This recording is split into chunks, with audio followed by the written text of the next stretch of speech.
చిన్న లైక్ సపోర్టింగ్గా ఉంటుంది, మరికొంతమందికి రీచ్ అవుతుంది కాబట్టి ప్లీజ్ అండి లైక్ చేయడం మాత్రం మర్చిపోకండి ఫ్రెండ్స్. ఏదైనా ఒక బౌల్ తీసుకొని దానిలో కొన్ని వాటర్ అయితే తీసుకోవాలండి.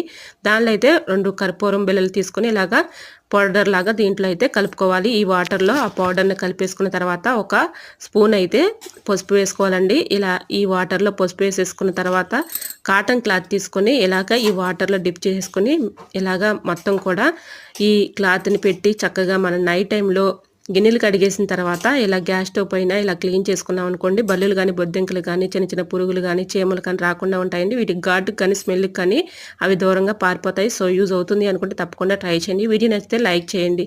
ఇలాంటి మరెన్నో ఇంట్రెస్టింగ్ వీడియోస్ కోసం నా ఛానల్ లైక్ చేసి సబ్స్క్రైబ్ చేసుకోండి. Thanks for watching.